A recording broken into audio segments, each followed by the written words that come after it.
Hello. Welcome to another edition of the Badger Shelf.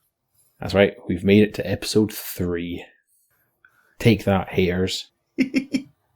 2 times we have come to the front, and 2 times we have successfully produced audio content. Once, twice, 3 times a podcast. Whoa. Saucy. Right. This is what people want. They want sing-songs, they want jingles. We are the new variety show for 2020. We need more pizzazz in our business. A little bit of the old razzmatazz. Well, we're revisiting. We're rehashing already. I think I said that. I said that in the first episode. It was the second episode, wasn't it? Goodness me. Cut it all. Whenever. Yeah. It'll be on an Eddie McKenzie soundboard on a Flash website near you. Oh, Flash. The hours spent on Newgrounds with like the Arnold Schwarzenegger soundboard and things like that. Your life makes me sad. That's what we did as youths. We didn't have TikToks and Twitter. If we wanted TikTok, we had to go to our grandfather clock. Oh! Dear, oh dear. Not entirely sure the point I'm trying to make there. It was a point well made, nonetheless. This is very rapidly gone off the rails. To bring it back to some sort of narrative structure, we have done a variety of topics so far. We've done bad endings. We've done bad characters. And we thought we'd bring a more positive light to things. And perhaps not good, perhaps not bad. We're more neutral this week. And we're merely discussing twists. Yes. Well, I was sort of going for my personal favourite twists. Well, to be honest, mine are good twists, because there's not really a point to a bad twist. We don't really want to get into those. I had a bad twist once. Couldn't walk for weeks. Oh boy. Little bit of late 20-something humour there for you, boys and girls. This is what happens. You think you have to wait till you're in your 70s to be an old man. It hits you after your mid-20s. If you're lucky. The sprightly youths we once were have become crippled degenerates. Were we ever sprightly? I'm not sure if anyone would ever have described me as sprightly, but I had a twinkle in my eye and a spring in my step. The most sprightly thing about you is you look like some sort of garden gnome or elf or something. Yes, I do have a calling in life. If only I enjoyed fishing, I could be an excellent gnome. I mean, you've got the hat. Ha! This is true. I need the colourful cagoule. What else do gnomes wear? Welly boots? They seem to just be painted in garish colours. Well, you've got that down to a fine art. 'Tis a shame it is not a visual medium, the podcast, or our viewers, listeners, our adoring fans would be in for a treat. Would we have any adoring fans? Well, if they knew the goblins they were listening to. I suppose that is a bit of a twist in itself. Let's get a topic before we derail any further. Yes, please. Would you like to bring the first... before we go any further, of course, we should say, obviously, spoiler alert, because people need to know. Some of these films I might not have seen, so we'll need to check that. But some people out there might not have seen them either, even though some of mine are 20 plus years old. Yeah, I mean, there's nothing overly recent on this. So, yes, fair warning, spoiler alert, if you haven't seen some of the movies mentioned, you need to get out more. But not now. Or less. Yeah, not right now. Yes, you need to go get like a Netflix subscription and just watch some films. If you don't watch films, then why are you even involved in listening to this podcast? That's all we talk about is TV and movies. I'm pretty sure most of these will be online. I mean, they're all online somewhere. Yaha fiddle dee dee. But we're legitimate gents. Yes. Now, let me put this rundown. And let's start with what's got to be a wonderful classic twist, Empire Strikes Back. Oh, we've gone for the big daddy, so to speak. Oh, that's well, spoiler there, isn't it? I mean, we've spoiler alerted. You just shouldn't listen anymore. We've told you all to stop listening. You can't blame us now when it's shit. So, Empire Strikes Back. Obviously, the twist there being that there is actually a black guy in the Star Wars universe. No one saw it coming.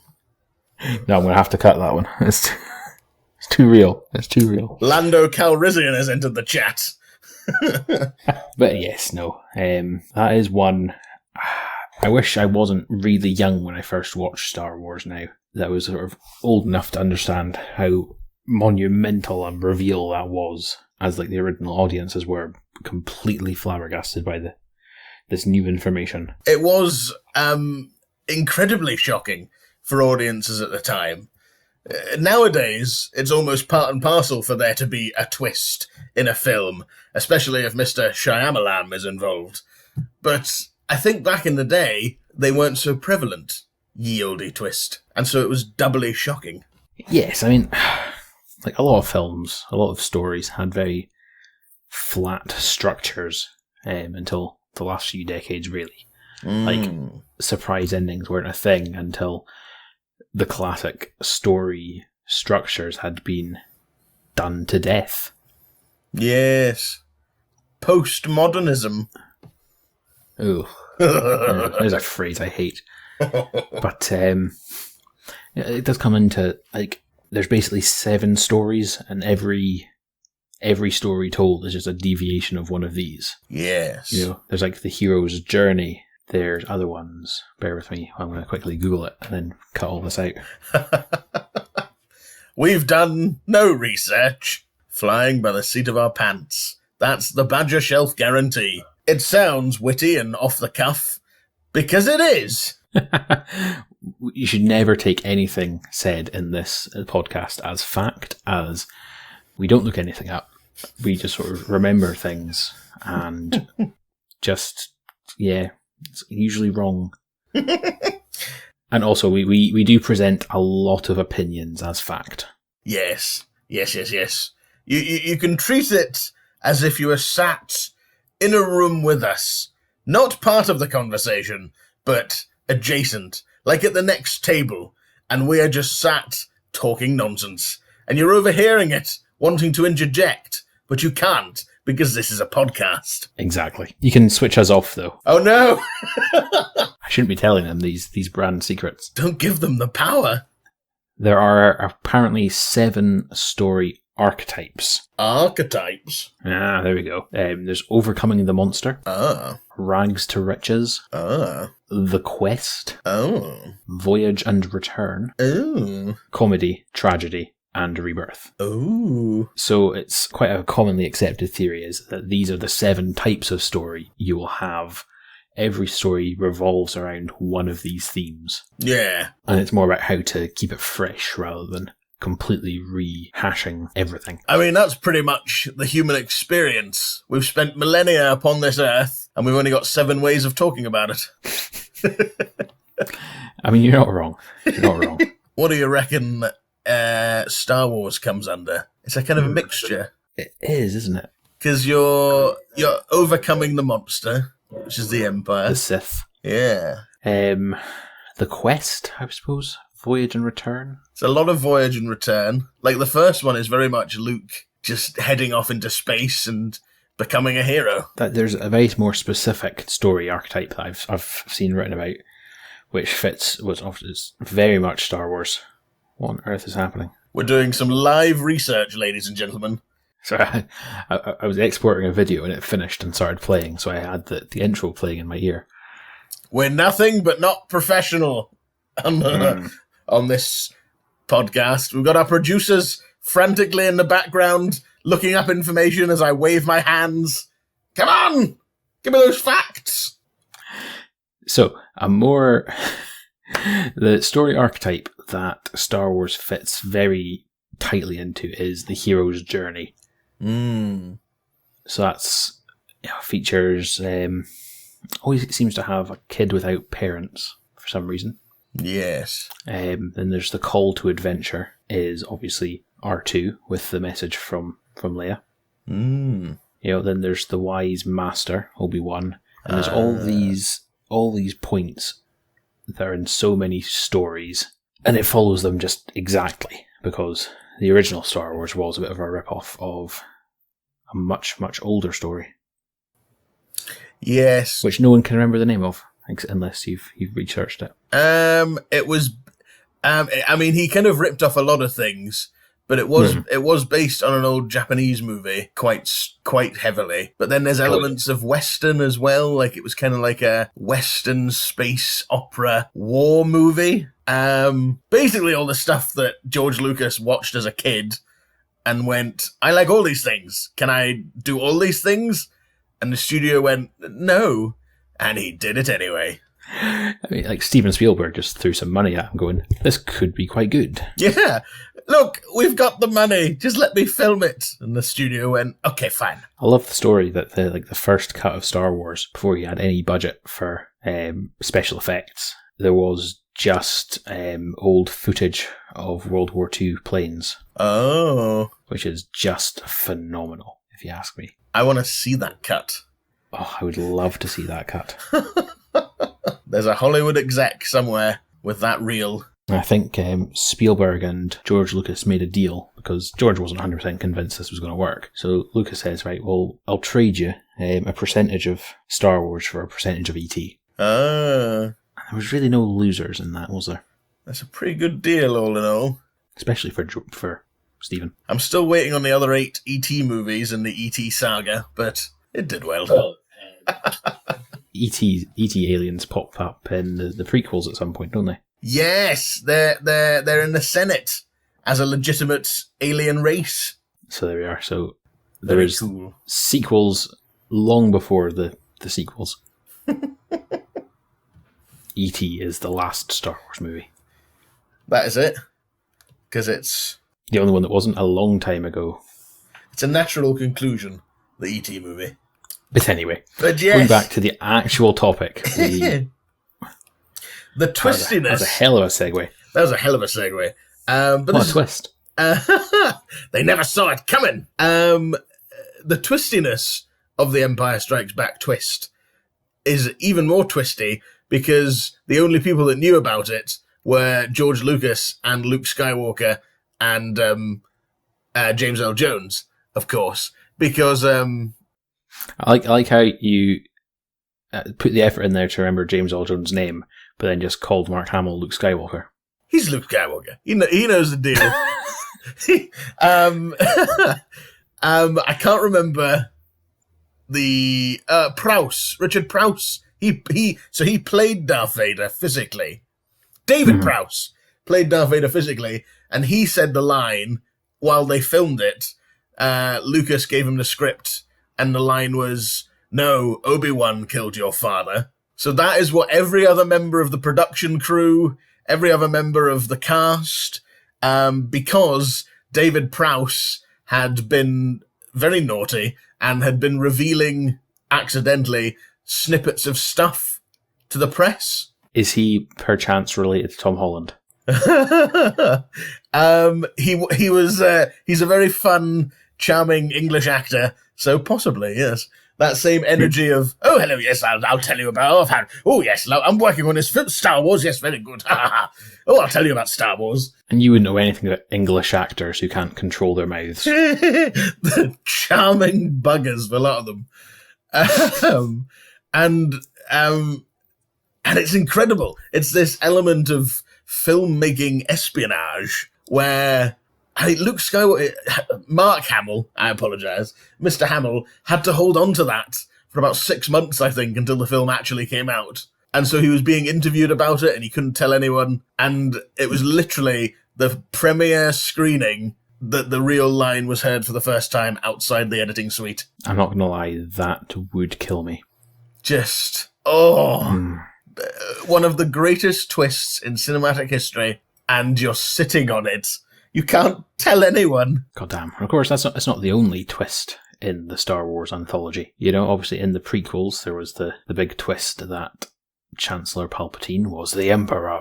Ah, yes. They sort of didn't hide that very well, but it was still quite satisfying. No, but to a first time viewer, oh yes, someone who started on episode 1, it would be another twist. But then, of course, yes. the Darth Vader being Luke's dad one isn't a twist. It's a very strange series of films as far as that goes. That is the issue that comes in when you start trying to foreshadow with a prequel while also referencing and working back and forth at the same time, and things get a little muddy. And they did try and sort of force a twist in the last one as well. Oh God! Yes. I mean, I quite liked it. On one hand, it was definitely a controversial choice. The way they revealed the Emperor was still alive. Spoiler alert! In hindsight, if you haven't watched it by now, then let's face it, you're not really interested. Yes, you're not. But anyway, we're really mean people who don't watch films, aren't we? They had the spoiler alert. They knew what they were getting into. But yes, I think if I know the opening crawl is a fundamental part of Star Wars, but I kind of would have liked to have seen some random uniform run up to Kylo Ren and say, we've intercepted this transmission, and then he listens and he goes off searching, and that's how it begins, rather than, oh my God, did you hear the Emperor's back from the dead? What? Yes. I mean, and that's also, I get they wanted to give that opening crawl, a big reveal, since it's going to be the last ever one, but it did feel a little odd. It felt very it kind of forced. Like, here's some information. You're like, okay. But then every Star Wars movie kind of opens with exposition, and it has to kind of bring you up to speed. But yes, something like the Emperor returning could have been done in film as a big reveal. I think so. I was chatting to someone about this. I think if you remade The Last Jedi, you could turn the sequels into quite a good trilogy. Well, see, I quite like The Last Jedi. So did I, in a bubble.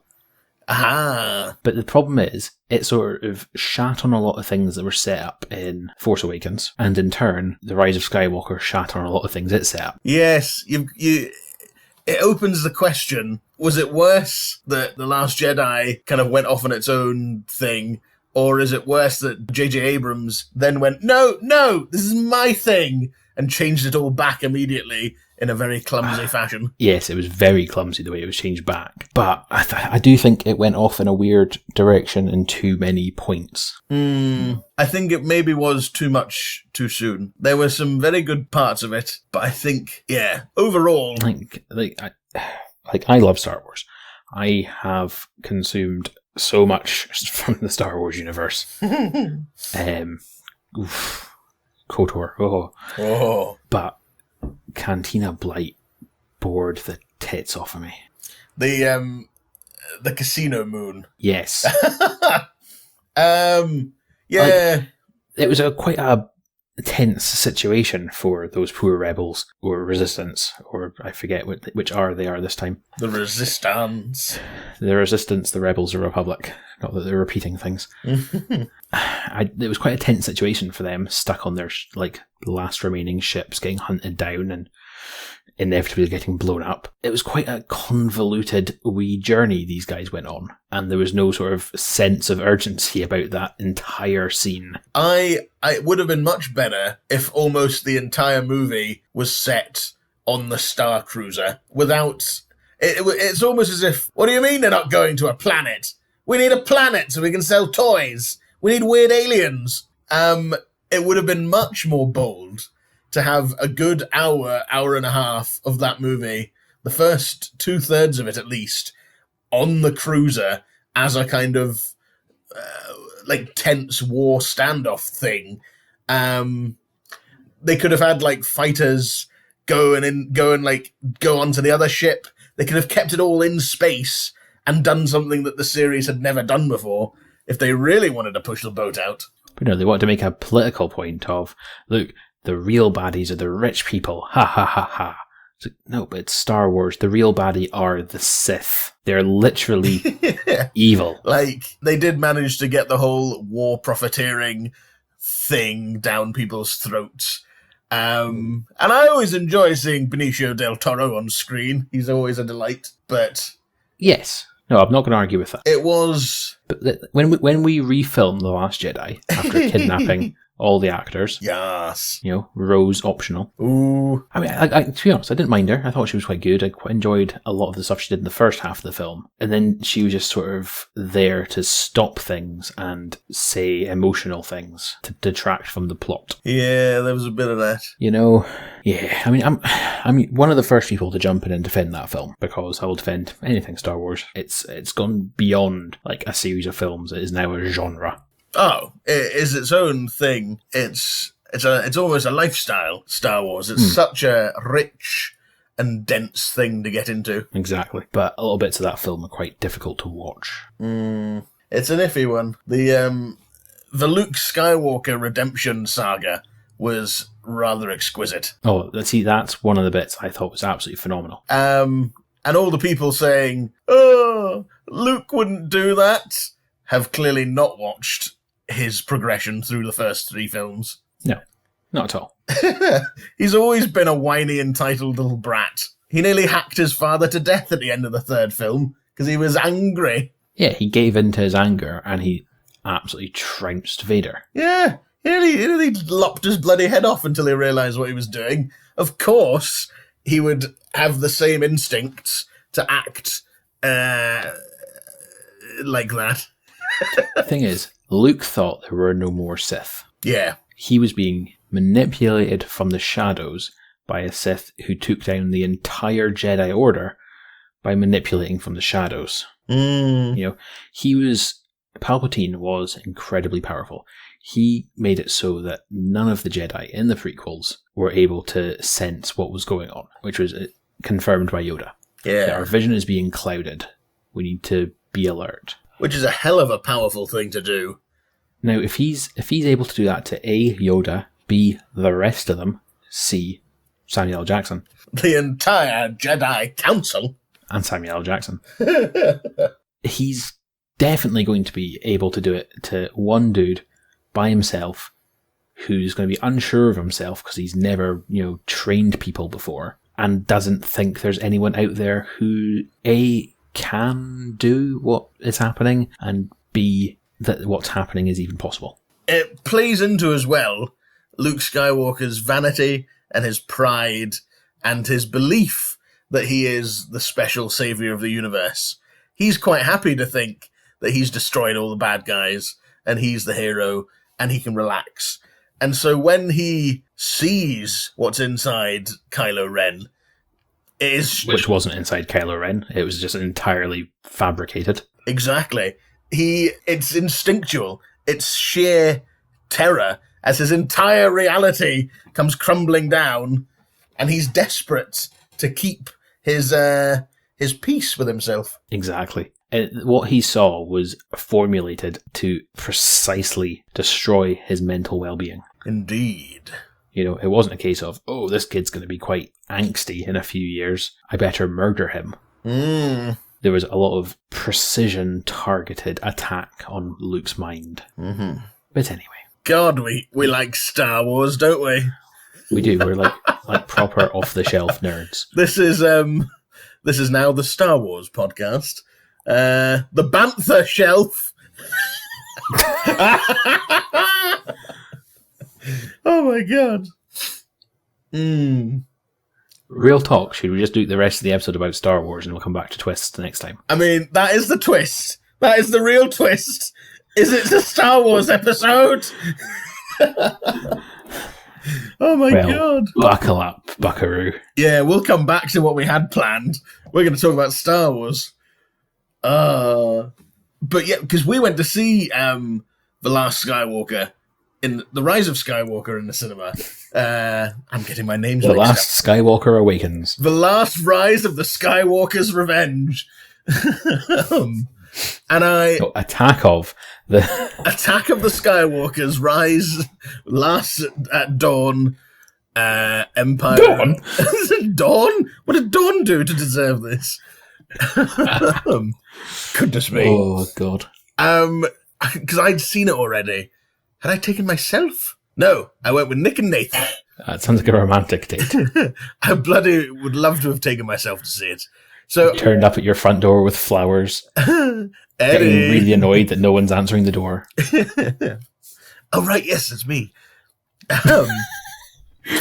So I'd already seen it, and I was still so excited to see it again, and that's very rare for movies these days. And it's just such a fun film, and it's a very flawed film because it did have the feeling of having watched it twice and having the hindsight of thinking about it, which is a powerful tool. There were definitely moments of it where you're like, okay, what? This could have been slowed down a bit.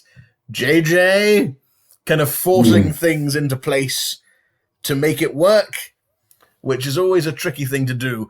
It was kind of similar to, as we've discussed, the Game of Thrones finale, where the final season was a case of just rushing to make it fit into what they wanted it to do, rather than letting the story actually play out. Yes, so, not even going back that far, that's never worked out for anyone. Yeah.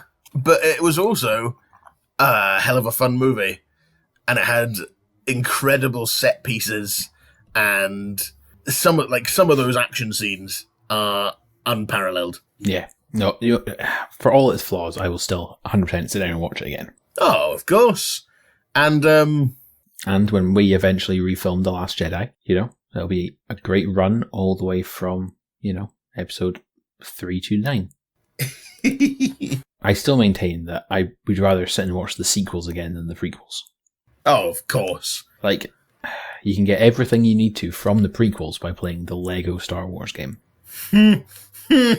Every important element of plot is contained within a brick-based universe. Which brings me on to my next point, which I totally prepared for this episode. We were in no way planning on making.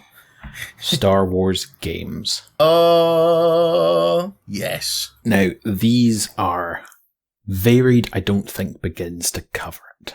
You've got racers, you've got flight sims, you've got tactical battle games, you've got first-person shooters, classic D&D style RPGs, actual D&D modules you can play at with Star Wars, and, of course, the most wonderful genre, the Lego game. Oh. Definitely something for everyone in the Star Wars gaming sphere. Considering it has been going since the NES, there has been Star Wars games for as long as there have been games. It's an incredible hand-in-hand saga of entertainment. I actually do have Star Wars for the NES. My goodness. And let me tell you, it is awful. It's so bad. I mean, I picked it up cheap in, must have been Game Station.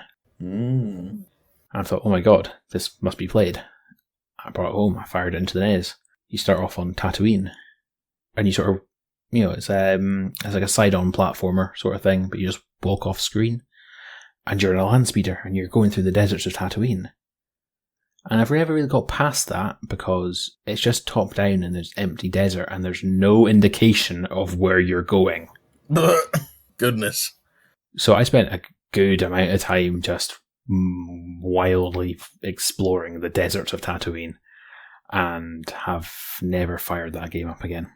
The limitations of the NES. Limitations of, we need to get a movie tie-in game out. Let's do it. Dear oh dear. Looking at you, E.T. for the Atari. No! I wasn't going to mention it. That legacy lies buried in a pit in Nevada. Good. It is the legacy of bad movie game rip-offs, where you have something like the E.T. game, where they literally couldn't give them away. Nobody wanted it. Fallout 76. We're giving it away free so you can give it a try. The internet responds, we don't care. Australia is actually now refunding everyone for the purchases en masse. Oh my god. It's beautiful. What a palaver. That should have been a good game. It's weird. Basically, when Fallout 4 came out, everyone said, this is a good game. It's missing a lot of the RPG elements we like. It would be good if you did like online multiplayer to compensate, so we can do parties with our pals. Because it's not so RPG heavy, not so story heavy, it'd fit quite well. And they sat there and go, I see what you're saying. So we're going to get rid of all NPC interaction and add in lots of people you don't know. Thank you, Bethesda. You have not only completely misinterpreted what we were asking for, you've taken away the one thing we asked for more of. It's very, very Bethesda behaviour. Having not played it, I can only go on hearsay. Is Skyrim Online not also terrible? Elder Scrolls Online. I have played it. It is not bad. It's very generic MMO. When I played it, that's before any of the DLC came out, any of the expansions. It's actually still fairly active community in it. Okay. I might pick it up again one day when I've got time, the year 2056, when lockdown finishes. It did look good. It was one of these games that had an incredible trailer and makes you just feel like it's going to be the greatest thing in the world. Oh, and you just had to swing us back to Star Wars. Much with those like amazing trailers for the Old Republic. Yes! I hoped you would catch on to my little shindig. Those trailers, I'm not going to lie, right? No attempt at being like snide or degrading to the sequels, but those trailers were better than The Last Jedi. Oh my god. They were amazing. Like, that is not being mean to The Last Jedi. They were that good. The one... And The Last Jedi wasn't. They're on an Imperial starship, and it's the rogue, like, bounty hunter guy, and he's walking along the corridor in his duster, and he flips out his big old gun and just starts kicking ass. You make that sound very sexual, Edward. Well, he pumped those stormtroopers, didn't he? Oh my. Oh my. And, like, it's incredible. The scenes with the huge battles taking place, and, like, the ones where it was all the different party members coming together and all that stuff made it look like it was going to be the finest thing ever played. And then the game was released. It's not the worst MMO I've ever played. And that is probably the best thing I can say about it. A glowing review. Problem is, its main target audience, the wonderful crossover between RPG nerds and Star Wars nerds, right, had already found their mecca in the Knights of the Old Republic games. Yeah. Or KOTOR. Thank God that made an acronym you can say, because that's a hell of a mouthful. KOTOR. KOTOR 1 and 2 were not only some of the best examples of Star Wars games in terms of gameplay, plot. I'm going to say freedom, because you can go light or dark side without any real repercussions. You can sort of play it how you want to play it, but they are probably some of the best examples of D&D mechanics in a video game. Yes. The RPG elements and the combat system are astounding. Absolutely wonderful. And both games still have a very reasonably sized fan base, considering how they're, not the oldest of games, but there's been a lot of Star Wars games since then. They're pushing 20 years, it must be. 90-something? No. When was KOTOR released? I'm feeling it's at least 20 years old. Star Wars Knights of the Old Republic. Yes, we're getting our research team. We should have a research team. Furtive research going on in the background. We are the talent. We don't look for details. Come on, desk monkeys. 2003. Oh, okay. Not quite as old as I thought. Still quite old. Nearly 2 decades. That's a fair age. It is old enough to have sex. Go on yourself, KOTOR. This is one that I'll say I haven't played 2. I haven't even finished 1, but I feel like I know them purely from conversations with you about them. I may or may not have described them vividly. A popular topic of conversation. And the games are so good that the conversation could happen with half of the party not having the requisite experience to discuss the games. and they were still very well discussed. You definitely have to play through them, by the way. Yes. Because KOTOR has one of the best twists in a game, bringing it back to the real topic. Oh, twists upon twists. Twists upon twists. If you haven't played Star Wars Knights of the Old Republic, I'm going to say give it a play. If you're not into Star Wars, how have you made it this far through the episode? If you're not into RPG kind of games, then just go and have a talk with yourself. There's someone listening still just hoping that we're about to start talking about the Sixth Sense or something. They're desperate. Right, they've talked about Star Wars. They're going to come back to Bruce, aren't they? They're going to come back. No, this is a Star Wars episode now. We have well and truly ruined the one time Ken actually gave us a topic. He was so annoyed he wasn't involved in the first. Oh, poor Ken. Poor Ken. Hi, Ken. And we've lost another listener. We'll talk about it next time, and we will give it the appropriate level of focus. And we've talked about Empire Strikes Back, so we won't fall into this trap again. Hopefully. It's a trap. There'll be sarlaccs everywhere. Are you aware of the twist in the first KOTOR game? Yes. It has been brought to my attention. So if you're going to play it and you don't know, turn off now. Turn off now! So the game takes place after a very large military, well, sort of halfway through, quite a big military standoff between the Republic, or the Old Republic, so this is set several thousand years before Star Wars Episode 1, and the Sith army, the Sith space fleet. And this was previously ran by the greatest Sith who ever lived, Darth Revan, who has mysteriously vanished into your character with no discernible backstory. It is quite something. So when you frame it that way, it's a fairly obvious twist, but people do take it for granted in games when you start off with a character and they have no backstory, they have no life until you start controlling them, and you just kind of accept that. Yeah. Like the Skyrim effect. I've just woken up on a wagon. And yes, waking up on a wagon. We've all been there. I did get a new mod for Skyrim, where every time you start a new character, you can start somewhere else. Oh my god. In a different scenario. Brilliant.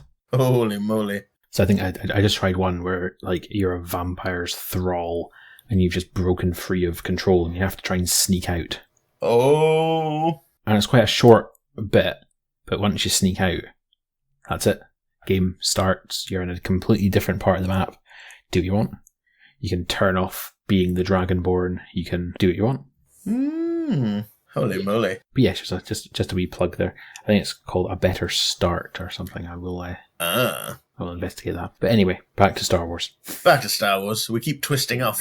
We twisted into Star Wars. And now we can't even stick to that topic. Curse our natural conversationalism. But yes, one of the best twists in a computer game. I mean, I've not even, played it to that reveal, and I'm buzzing about it. You really, really do need to sit down and play it. It's one of these games where every time I've played it, I get to the same point, and then just kind of drift off for whatever reason. Ooh, now is that getting round the first planet? Yeah. Because that's a bit of a drag. I get into the underground and I'm fighting all the mutants and stuff, and I'm like, God, the Undersea. I'm like, So I need to plow through that and carry on. We should do a Let's Play. Oh my god, we can watch me. You should stream it on Twitch. We can watch me finally try and beat KOTOR. Oh my god, right. So here's the plan. We'll do KOTOR, you'll be playing it, and we'll get a third person, and me and this other person will be your good and bad conscience. And you must appeal to me, and then I will make whichever decision is more compelling. I like this plan. Do we know anyone? Realistically, I think we both know which side I'm going to take. Do we know anyone that's going to push for light side? We'll do some planning after this episode. Yeah, we need a sweet-hearted soul. Let's go out and make new friends. Yeah, all the people we know are vicious. Yeah. That's a good idea. It's such a good game. I've got it on disc somewhere. Oh no, this computer doesn't have discs. No! A flaw. I'll get it on Steam. Pretty sure I sent it to you on Steam at one point. Yeah. That does sound accurate. I have several times bought bundles of Star Wars games, and so I ended up with several copies of KOTOR 1 and 2. Mm-hmm. And I have it on my phone. Oh my goodness. That's what it is. You sent it to me on the phone. Yes. Yes. But it was my old phone that got stolen. Twist. So I don't have it. No. It's not a twist. That's barely a plot point. I don't think I understand twists. That's a problem for next time. No, there's a twist. Oh my. This is the thing. Not only is Star Wars, the films, so friggin' compelling, but all the games, nearly all the games, are equally amazing because the content and the subject matter is so enthralling. It's almost impossible to make a bad Star Wars game, and I've played a lot of them, and they're all almost great. You have to try very hard to make a bad Star Wars game. Just ask EA. Ooh! All you have to do is lock all the characters anyone's wanting to actually play as behind a ridiculous grind wall that you can pay to get past. Yeah. And then start spouting off some nonsense about pride and accomplishment. Yep. To this day, the most downvoted comment on Reddit. They did not win any friends with that announcement. No, it was not well received, shall we say. And Reddit is normally so accepting. Goodness me. It is a vile hive of scum and villainy. But it's like you say, the beauty of Star Wars is the amount of storytelling options within it. We've got KOTOR, which is that story-heavy RPG broadening of the universe element to it, with the battles and the characters and all that kind of stuff. And then you've got something as simplistic as Jedi Starfighter, which is just you in a spaceship shooting other spaceships. And it's equally as compelling. And the only plot is like at the start of each little battle where it's, oh, we've got to destroy the droids. I'm Ewan McGregor. Shoot them. Yeah. Anakin. And that's it. And it's so good. It's only now that I realise I've been so conditioned by these games. If Ewan McGregor tells me to shoot someone, I'm probably just going to do it out of reflex. Yeah. There's some droids, Anakin. Shoot them. Yes, Ewan. Yes. Because that's a game I used to play constantly on the GameCube, Jedi Starfighter. And there were only like 4 battles in it or something. You know, there was like Naboo. No, you just couldn't get past level 4. Oh my god, that's probably it. Like there was like a Naboo one, and there was. Or it's just another case of Nintendo cutting out all the violent bits. Oh god, don't talk to me about Wolverine. Oh god, yeah, that as well. That was equally bad. The bloody Wii. I was very horrified when I found out the Wii version of The Force Unleashed cut the pivotal scene where he drags the Star Destroyer out from the sky. Yeah, I had no idea until you talked to me about that scene. And I was like, oh, the cutscene was great. You were like, cutscene? No, on the PlayStation you have to pull the controller back. It's quite intense. I was like, what? Why, of all the consoles to just turn that into a cutscene, why the one that is so centrally about motion control? That really was. Even on the Xbox, you did it with the analog sticks. At least you did it. Bloody nonsense. It was a good game, though, Force Unleashed. It was a good game. It was a good game. Didn't play the second one, but I imagine that was pretty good, too. It was just the simple joy of finally learning Force Strangle. Goodness me. Finally learning Force Choke and picking up a Stormtrooper and dangling them over the edge and just letting go. Now, if you enjoyed Force Unleashed, Star Wars Fallen Order. Oh, it looks sublime. It's such a good game. It's like a tightened up version of that. It's more toned down, so you don't become this ridiculous Force explosion. Yeah. who could wipe out the Empire single-handedly. Throughout the game, there's always this sort of, you're a powerful Jedi and you have all these abilities, but, you kind of have to pay attention or you're still going to get shot and bleed out because you're mortal.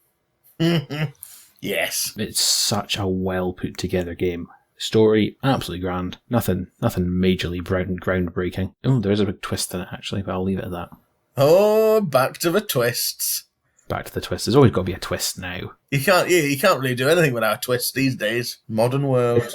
It's kind of got to the point where you go and see a movie, you get through all the setup, and you're sitting there going, there's going to be a twist. He's going to do this, and he or she's going to do that.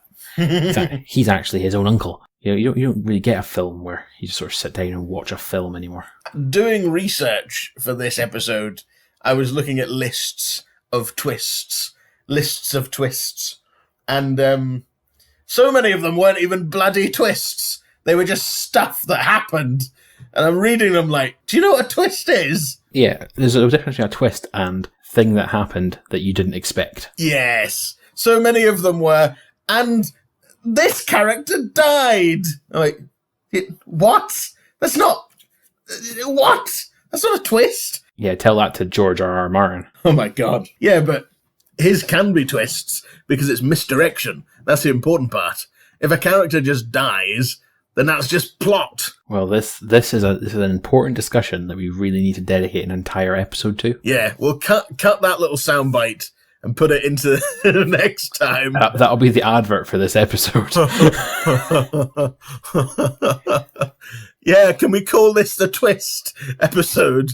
And people will think it's about twists. I'm going to call it the Twist Part 1. Amazing. My favourite game of all time, possibly, it's definitely top 5, is Jedi Knight Jedi Academy. Oh, yes. And to me, not just because I wasted so many hours on it as a kid, I replayed it again as a smelly older kid, and it holds up. And it's beautiful. The story is unbelievable. The gameplay mechanics are delicious. And it's just so much fun. And this is what's so great about the Star Wars universe. It is just fun. And it's satisfying. And it's an incredible story and universe to have characters exist in. And now I want to play Jedi Academy again. Well, there's absolutely nothing I'm going to argue with there. It's just perfect. And sneaky little Kyle Katarn. Yeah, I see you. From the previous Jedi Knights. Again, getting weirdly sexual. I am weirdly sexual. This is the vibe. Oh God, I've creeped myself out. Oh dear. But yes, Star Wars, the reason it's lasted for 3 decades and 9 movies and countless books and comics and TV shows. I'm watching the Clone Wars just now, and it makes the prequels fun. Like, it makes the prequels universe really cool. And I'm like, damn you. It nearly makes the prequels worth it. I'm like, why am I interested in Anakin Skywalker now? Why am I invested in the clones? But it's so good. And that is an example of Star Wars in the right hands, telling the right story. And it just all comes together, and it's perfection. For some bizarre reason, Star Wars TV shows have just been so much universally loved compared to the films. It's the sort of long-form storytelling allows the universe to be better navigated. Exactly. Yeah, it's the same reason that the RPG games work so well with it. So rich. I keep saying, Star Wars isn't a franchise, it's a genre by this point. You can get so much out of it. The extended universe. And thanks to the moose, we're going to get a lot. Mickey the Moose. God bless Mickey. The next one is going to be Taika Waititi's. He's going to be directing the next standalone Star Wars film. Have you finished The Mandalorian? Not quite. Well, he directs the final episode of the season. Okay. I'm a few episodes away from that. And it's great. Haven't started it yet. God! Andrew! Why have you got Disney Plus and you're not watching The Mandalorian? I would have watched it in preparation for this episode if I knew in any way, shape or form what the topic was going to be. Well, you've not seen it, so we'll not actually discuss it. But The Mandalorian is an incredible example of why the Star Wars universe works so well. it doesn't. There are no Jedi. There are no Sith. There are no like famous Star Wars characters.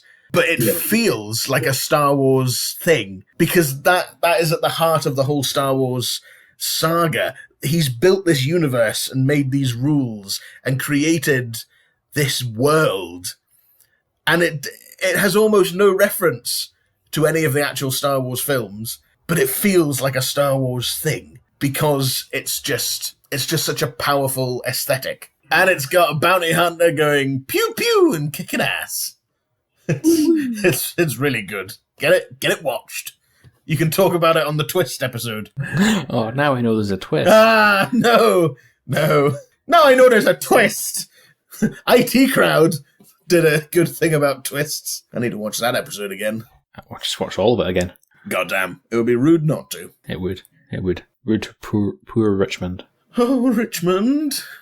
He's still in that basement, they say. Goth to boss. Goth? Are you a goth? I can help. Goth to boss. This is Sandra. She used to hang out in graveyards. Now she's a middle manager. This has gone rapidly off course again. Yes. Let's draw a close to our apparently Star Wars episode. The real twist. The real twist. And we shall see you all next time for, I don't know, let's talk about twists next time, since we did all this prep.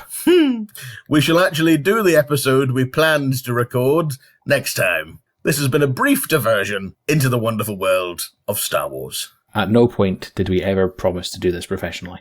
You knew what you were getting into. It's called the Badger Shelf, for God's sake. We're here for the chat. Well, thank you very much for listening, if you've managed to make it through all that. And, yeah, we'll see you next time. I think it's only fitting to say, may the Force be with you.